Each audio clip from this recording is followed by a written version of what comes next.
y cambiamos de tema. Vamos a analizar las elecciones en Sudamérica, en dos países en particular que ocurrieron el domingo. En Perú y en Ecuador se eligieron presidente y la verdad hubo muchas sorpresas.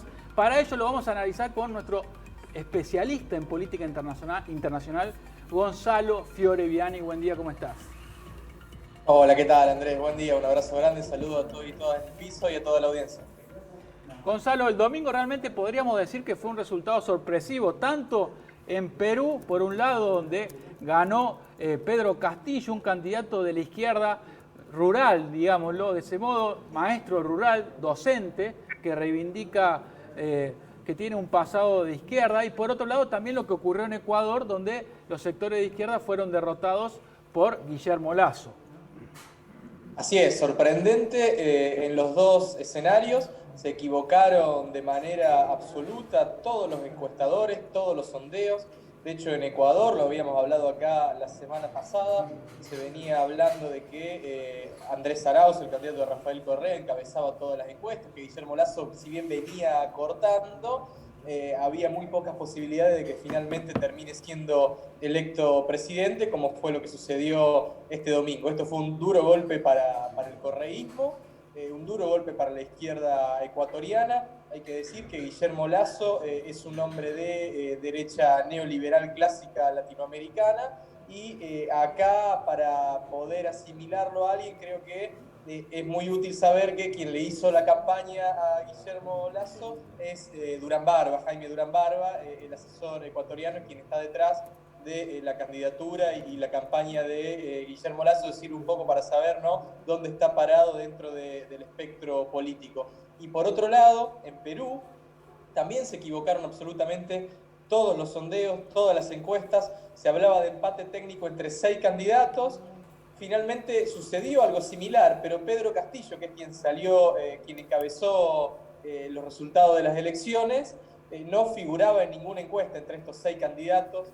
Podríamos decir que fue el séptimo en discordia, quedó primero con más o menos 18% de los votos, por ahora va el 95, 94, 95% escrutado.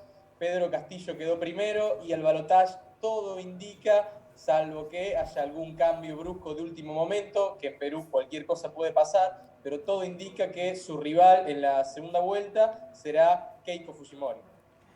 Así es, Gonzalo. Y por otro lado, tenemos planteado un resultado que es adverso para el gobierno nacional argentino, ¿no? Alberto Fernández había tejido una alianza con Andrés Arauz, planteándose que iba a ser electo presidente en Ecuador.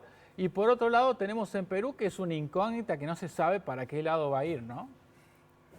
Totalmente, sí. El resultado en Ecuador es adverso no solo para el gobierno argentino, sino también para todos los gobiernos progresistas en general en la región, o los gobiernos que se identifiquen con la corriente política de la centro-izquierda, nacional y popular, como uno quiera llamarlo. Caso de Bolivia, por ejemplo, Evo Morales durante la tarde había tuiteado en tono cuasi celebratorio que iba a ganar Andrés Arauz, que se iba a reeditar un eje progresista regional como el de allá de los primeros 2000, mediados de los 2000. Bueno, finalmente esto no es así. También es un golpe para el gobierno argentino, que había apostado todo a que Arauz ganara. De hecho, hasta ayer a la tarde-noche todavía no había reconocido por Twitter, todavía no lo había felicitado ni Alberto Fernández ni Felipe Solá, el canciller, a Guillermo Lasso. Esto habla a las claras de que estaban apostando claramente a otro candidato. Y respecto de Perú, como decís, es una incógnita total. En caso de que Pedro Castillo efectivamente logre ser presidente, sería una muy buena noticia para este eje progresista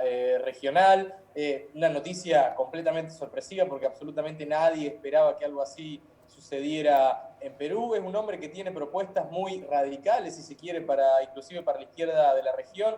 Habla de reforma agraria, habla de nacionalizar todos los recursos naturales, habla de llevar el PBI en educación al 10%, de reformar la Constitución, se reivindica marxista. O sea, es una figura muy disruptiva dentro del escenario político peruano y latinoamericano. Reivindica las ideas indigenistas de Mariátegui. Así que creo que es una figura interesante a seguir.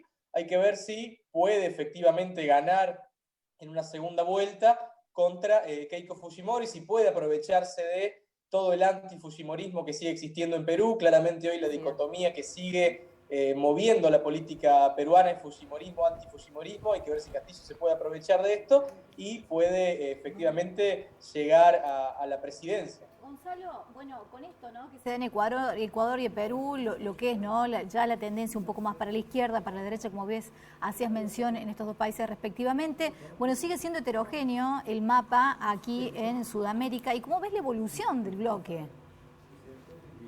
Bien, yo creo que en América Latina hoy no hay una corriente, una ola definida, podríamos decir, como fue a principios de los 2000, lo que se llamó, algunos analistas le decían la ola rosa, o el giro a la izquierda, el socialismo del siglo XXI, etcétera, etcétera. Después, en 2014, 2015, cuando empezó a haber un giro a la derecha, cuando gana Macri en Argentina, gana Bolsonaro en Brasil, después Lacalle en Uruguay, vuelve Piñera.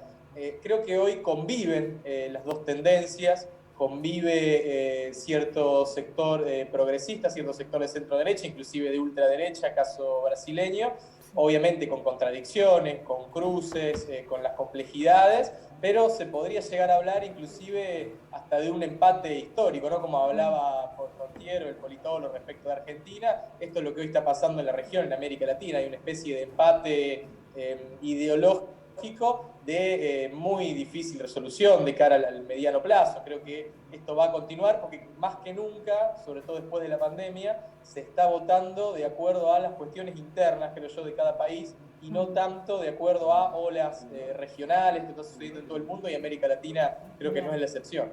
Exactamente, Gonzalo, te agradecemos esta comunicación con Crónica Matinal. Vamos a seguir analizando toda la política internacional con vos toda la semana, por supuesto. Muchas gracias.